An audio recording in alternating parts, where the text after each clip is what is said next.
ఇవాళైతే మనం సంవత్సరం పాటు నిల్వ ఉండే ఉసిరికాయ తొక్కు అయితే చేసేసుకుందాం వచ్చేయండి. వేడి వేడి అన్నంలో నెయ్యి వేసుకొని కలుపుకొని తింటే ఎంతో బాగుంటుంది.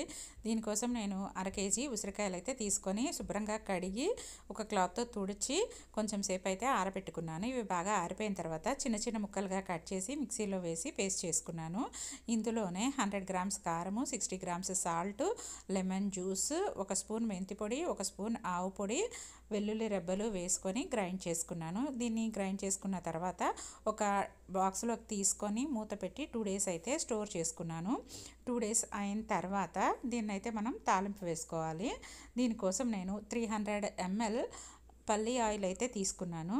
ఈ పల్లి ఆయిల్లో ఆవాలు, జీలకర్ర, శనగపప్పు, ఎండుమిర్చి, కరివేపాకు, వెల్లుల్లి వేసుకొని ఫ్రై చేసుకున్నాను. ఈ తాలింపు ఫ్రై అయిన తర్వాత మనం రెడీ చేసి పెట్టుకున్న ఆమ్లా ఉసిరికాయ తొక్కునైతే ఇందులో వేసుకొని బాగా ఆయిల్లో కలిసేలాగా బాగా మిక్స్ చేసుకోవాలి. ఇదంతా బాగా మిక్స్ అయిన తర్వాత స్టవ్ ఆఫ్ చేసి బాగా చల్లారనివ్వాలి. బాగా చల్లారిన తర్వాత మనమైతే ఒక కంటైనర్లోకి తీసుకొని ఫ్రిడ్జ్లో అయితే స్టోర్ చేసుకోవచ్చు. ఎంతో బాగుంటుంది. మనకి 1 సంవత్సరం పాటు నిల్వ ఉంటుంది. మీకు ఈ వీడియో నచ్చితే ప్లీజ్ సబ్స్క్రైబ్.